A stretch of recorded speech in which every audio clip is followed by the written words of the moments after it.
Hi, பன்னீர் butter masala செய்ய போகிறேன். வெங்காயம், தக்காளி, பூண்டு, இஞ்சி, பட்டை, மசாலா மிக்சியில் எல்லாத்தையும் அரைச்சிட்டேன்.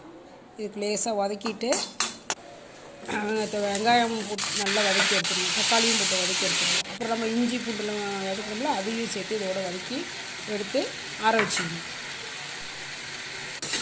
ஆற வச்சு எடுத்து வச்சிட்டோமா, இப்போ மிக்சியில் போட்டு அரைக்க போகிறோம். அரைச்சிட்டு கொஞ்சம் வானில் வெண்ணெய் போட்டுக்கிட்டோம்.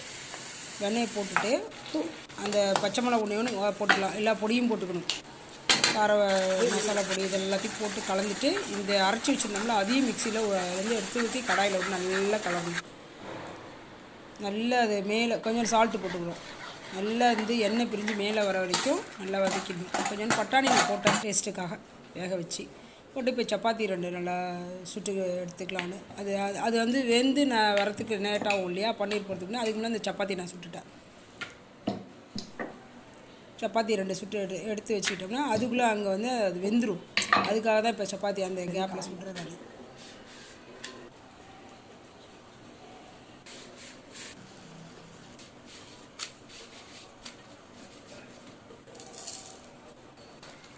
ஓகேவா? இப்போ அது மேலே பிரிஞ்சு வந்திருக்கா.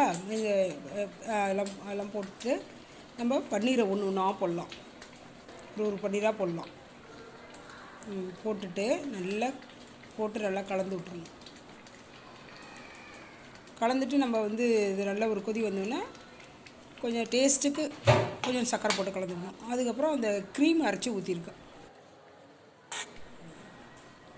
க்ரீம் ஊற்றிடணும். க்ரீமை அரைச்சி மேலே ஊற்றிட்டு கொஞ்சோண்டு கொத்தமல்லியை மேலே போட்டுட்டு எடுத்து சர்வ் பண்ணிடலாம். பார்த்திங்களா, சூப்பராக வந்திருக்குல்ல. மலர் பண்ணியிருக்கேன், சூப்பராக இருக்குது. ஃப்ரெண்ட்ஸ், நீங்களாம் பார்த்துட்டு சப்பாத்தி இதையும் பார்த்துட்டு எல்லோரும் இதே மாதிரி செய்யுங்க. இதை பாருங்கள், அழகாக இருக்கா, சூப்பராக.